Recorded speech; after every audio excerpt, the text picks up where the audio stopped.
So welcome back to star test. അങ്ങനെ നമ്മൾ പുതിയ വീഡിയോ ആയിട്ട് ഇന്ന് വന്നേക്കാണ്. എന്താ അനുഷക്ക് എന്താ പറ്റിയേ? സോറി, ഇന്നലെ ഞാൻ കുളിച്ചിട്ട് തല തോർത്താൻ മറന്നു തോന്നുന്നു. അപ്പൊ അങ്ങനെ തന്നെ വെച്ചിട്ട് എനിക്ക് ജലദോഷം പിടിച്ചു. തോർത്താത്തോണ്ട് തന്നെയാണ് നിനക്ക് ജലദോഷം വന്നെന്നുള്ളത്. നമ്മൾ ഒരുപാട് ആൾക്കാരുടെ ഒരു അബദ്ധ ധാരണയാണ് നനഞ്ഞിട്ട് തോർത്താത്തത് കൊണ്ടാണ്, അല്ലെങ്കിൽ നമ്മുടെ നീരിറങ്ങിയത് കൊണ്ടാണ് നമുക്ക് തണുപ്പ് പിടിച്ചത്, തണുപ്പ് അഥവാ ജലദോഷം പിടിച്ചത് എന്നുള്ളത്. അപ്പൊ ഇതിന്റെയൊക്കെ പിന്നിൽ ശരിക്കും സത്യം ഉണ്ടോ? ഈവൻ പറയുന്നേക്കാം നമ്മള് കളിച്ച് വന്നിട്ട് അതുപോലെ സ്വെറ്റ് ഇറങ്ങിയിട്ടാണ്, വിയർപ്പ് തലയിലൂടെ ഇറങ്ങിയിട്ടാണ് തണുപ്പ് പിടിച്ചത് എന്നൊക്കെ പറയുന്നേക്കാം. ഇതിനൊക്കെ ആക്ച്വലി എന്തെങ്കിലും സത്യം ഉണ്ടോ? അതാണ് നമ്മൾ ഇന്നത്തെ എപ്പിസോഡിൽ ഇവിടെ ചർച്ച ചെയ്യാൻ പോകുന്നത്.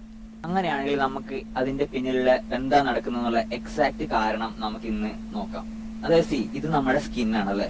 ഈ സ്കിന്ന് നമ്മുടെ തല, ഇത് മൊത്തം നമ്മുടെ ബോഡിയിലുള്ള സ്കിൻ എന്ന് പറഞ്ഞാൽ ഒറ്റ അവയവമാണ്. അപ്പൊ നമ്മള് ഇന്ന് നോക്കുന്ന വെച്ചാല് ആ സ്കിന്ന്, ഞാൻ സപ്പോസ് എന്റെ കൈ ആണിത്, ഓക്കെ, ഞാൻ ഈ കൈ ഇങ്ങനെ മുറിക്കുക, നിങ്ങൾ തല ഇങ്ങനെ മുറിച്ചിട്ട് ആ തല മുറിച്ച് ഞാൻ എന്റെ ഫ്രണ്ടിൽ വെച്ചിട്ട് ആ സ്കിന്നിന്റെ ഫ്രണ്ടിലൂടെ ഞാനിങ്ങനെ നോക്കുക. അപ്പൊ നമുക്ക് സ്കിന്നിന്റെ എക്സാക്ട് എന്തൊക്കെ ലെയർ ആണ് അവിടെ എന്തൊക്കെയുള്ളതെന്നുള്ള പിക്ചർ നിങ്ങൾ ജസ്റ്റ് സ്ക്രീനിൽ നോക്കും, ഞാൻ ഇപ്പൊ കാണിച്ചു തരാം. ഇതാണ് സ്കിന്നിന്റെ ഒരു ക്രോസ് സെക്ഷൻ എന്ന് നമ്മൾ പറയാം. അപ്പൊ ക്രോസ് സെക്ഷൻ സ്കിന്ന് കട്ട് ചെയ്താൽ ഇങ്ങനെ ഉണ്ടാവും. അപ്പൊ അതിന്റെ നിങ്ങൾ ഇപ്പൊ ഇതിന്റെ അത് കാണുന്ന വെച്ചാൽ ഒരു മുടീന്റെ മാത്രം അവർ എടുത്തിട്ടുണ്ട്, ബാക്കിയുള്ള അവിടെ തന്നെ ഒരു മുടീന്റെ മാത്രം താഴേക്ക് നിങ്ങൾ വരുന്നുണ്ടാ. അപ്പൊ സ്കിന്നിന് നമ്മൾ നോക്കുകയാണെങ്കിൽ മുകളിലൊരു ലെയർ ഉണ്ട്, പിന്നെ മുകളിലൊരു എപ്പിഡെർമിസ് എന്നുള്ള ലെയർ, പിന്നെ ഒരു ഡെർമിസ് എന്നുള്ള ലെയർ, പിന്നെ താഴെയുള്ള ഒരു ഫാറ്റ്. ഇപ്പൊ നമ്മുടെ സ്കിന്നൊക്കെ സോഫ്റ്റ് ആവുന്നുള്ള കാരണം ഈ താഴെയുള്ള ഫാറ്റുള്ളതുകൊണ്ടാണ് നമുക്ക് സ്കിന്ന് ഒരു മാതിരി സോഫ്റ്റ് ഉള്ള ആ ഒരു ഇത് ഫീൽ വരുന്നത്. പിന്നെ മുകളിലത്തെ എപ്പിഡെർമിസ് എന്നുള്ള ഒരു ലെയർ എന്ന് പറഞ്ഞാല് ഇത് പ്രോട്ടീനും ഫൈബേഴ്സ് ഒക്കെ അടങ്ങിയ ഒരു ലെയർ ആണ്. അതാണ് നമ്മുടെ സ്കിന്നിനെ പ്രൊട്ടക്ട് ചെയ്യുന്നത്. അപ്പൊ നിങ്ങളിപ്പോ ഈ സാധനം നോക്കുകയാണെങ്കിൽ ഒരു കുഴല് പോലെ ഒരു വയലറ്റ് കളറിലുള്ള ഒരു കുഴല് കാണുന്നുണ്ടാവും. നിങ്ങൾ നോക്കുവാണെങ്കിൽ വയലറ്റ് കളറിലുള്ള കുഴൽ, അതെന്ന് വെച്ചാല് നമ്മളെ സെറ്റ് ഗ്ലാൻഡ് ആണ്. സെറ്റ് ഗ്ലാൻഡ് എന്ന് പറഞ്ഞാൽ നമ്മളെ വേർപ്പ്, അതായത് വേർപ്പൊക്കെ പുറത്തേക്ക് വരുന്നത് ഈ ഗ്ലാൻഡിലൂടെയാണ്. അപ്പൊ വേർപ്പ് എപ്പോഴും നമുക്കറിയാം, വേർപ്പ് എപ്പോഴും പുറത്തേക്ക് വരുള്ളൂ അല്ലെ.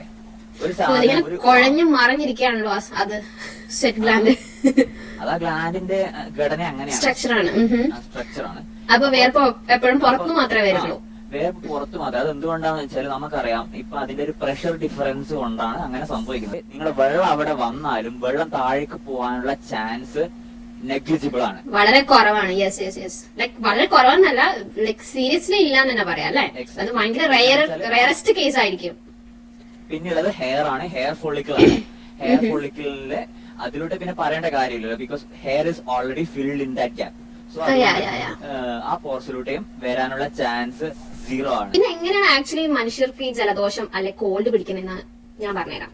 ആക്ച്വലി ഇതിന്റെ റീസൺ ഒരു കുഞ്ഞൻ വൈറസ് ആണ്. അതിന്റെ പേര് റൈനോ വൈറസ് എന്നാണ്. ആക്ച്വലി ഇത് മനുഷ്യരിൽ നിന്നും അല്ലെങ്കിൽ മൃഗങ്ങളിൽ നിന്നൊക്കെയാണ് ഇതിങ്ങനെ പകരുക. ഇത് ഇമാജിൻ ഒരാൾക്ക് ഇത് ഓൾറെഡി ഉണ്ടായിട്ടുണ്ട്. തണുപ്പ് പിടിച്ച ഒരാള് തുമ്മുമ്പോഴോ അല്ലെങ്കിൽ ചുമയ്ക്കുമ്പോഴോ ഒക്കെ ഇത് ഡ്രോപ്ലെറ്റ്സ് ആയിട്ട് പുറത്തേക്ക് തെറിക്കുകയും ആ ഡ്രോപ്ലെറ്റ്സ് നമ്മൾ വേറൊരാള് വായുവിലൊക്കെ ഇങ്ങനെ സ്പ്രെഡ് ചെയ്തിട്ടുണ്ടാവും. ഇത് വായുവില് 10-15 മിനിറ്റോളൊക്കെ നിൽക്കാൻ പറ്റുന്ന ഒരു വൈറസ് ആണ്. പക്ഷെ ബേസിക്കലി ഇതിന് അത്ര കാഠിന്യമില്ല. അതായത് നമ്മളെ ഭയങ്കരമായിട്ട് ദ്രോഹിക്കാനോ കൊല്ലാനോ വൈറസ് നിൽക്കുമ്പോൾ നമുക്ക് പെട്ടെന്ന് പേടിയാവും. പക്ഷെ അത്ര പേടിക്കേണ്ട ആവശ്യമൊന്നുമില്ല ഇതിന്. കാരണം ഇത് മനുഷ്യർ ഉണ്ടാകുന്ന ആ ഒരു സമയം മുതലേ നമ്മുടെ കൂടെ കൂടിയിരിക്കുന്ന ഒരു വൈറസ് ആണ്. സോ ഇത് നമ്മൾ ഈ പറഞ്ഞ പോലെ ചുമയ്ക്കുമ്പോഴൊക്കെ അവിടെ ഇവിടെ വീണെടുക്കുന്നത് നമ്മൾ അറിയാതെ ഇപ്പൊ പബ്ലിക് പ്ലേസിൽ പിടിക്കുന്നു. പക്ഷെ അത് ആ സെയിം കൈ കൊണ്ട് നമ്മള് മുഖം ശ്രമിക്കുന്നത് നമ്മുടെ സ്കിന്നൊരു ശരിക്കും ഒരു ബാരിയർ ആണ്. ഇതൊരു ഫുൾ അടഞ്ഞു കിടക്കുന്ന ഒരു സ്ഥലമാണ്. ഇതിന്റെ ആകെയുള്ള ഡോറുകളാണ് ഈ കാണുന്ന കുറച്ച് ഭാഗങ്ങള് സ്കിന്നിന്റെ.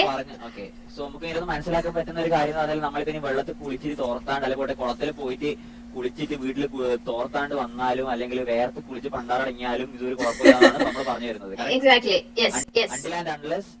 ഈ ഒരു വൈറസ് അവിടെ എവിടെയെങ്കിലും സറൗണ്ടിങ്സിൽ ഉണ്ട്. നിങ്ങൾക്ക് ഇപ്പൊ കോൾഡിന് വേറൊരു പ്രത്യേകത ഉണ്ട് കേട്ടോ. കോൾഡ് ഉള്ള സമയത്ത് നമ്മുടെ ഇമ്മ്യൂണിറ്റി കുറച്ച് വീക്ക് ആവാനുള്ള ചാൻസ് ഉണ്ട്. കുറച്ചുകൂടി ഈ വൈറസിന് കുറച്ചുകൂടി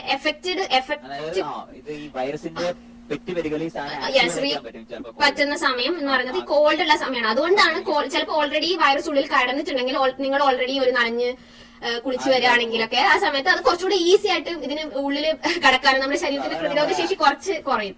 അതാണ് നമ്മൾ അമ്മമാരെല്ലാം ഇങ്ങനെ തല തോർത്ത് നല്ലോണം തോർത്ത് പിടിച്ചു തോർത്ത് എന്ന് പറയുന്നത് കൊണ്ട് എക്സാക്ട്ലി. കാരണം അവർക്ക് അറിയില്ല, അവർക്ക് എന്നല്ല നമുക്കും അറിയില്ല, മീൻസ് ഇത് വൈറസ് അറിയില്ലായിരുന്നു, വൈറസ് കൊണ്ടാണ് ഇത് ഉണ്ടാവുന്നത് എന്നുള്ളത്. കാരണം എല്ലാവർക്കും ഇറിറ്റേറ്റ് ചെയ്യുമ്പോൾ ബോഡി അതിനെതിരെ മ്യൂക്കസ് ഒലിപ്പിച്ച് ഈ സാധനം വൈറസിന്റെ ഒക്കെ ഏതൊരു ജീവജാലത്തിന്റെ ഫസ്റ്റത്തെ ഇമെച്ച് റീപ്രൊഡക്ഷൻ ആണ്. സോ ഇവര് വരുന്നു, പെറ്റ് പെരുകുന്നു, ഇതാണ് ഇവരുടെ ഒരു രീതി. സോ ആ ബോഡി കാണിക്കുന്ന സാധനത്തെ നമ്മൾ പേരിട്ടിട്ട് വിളിക്കുന്ന പേരാണ് ജലദോഷം. ആക്ച്വലി അതൊരു രോഗമല്ല, രോഗത്തിനുള്ള പ്രതിരോധമാണ്. ബോഡിയുടെ പ്രതിരോധമാണ്.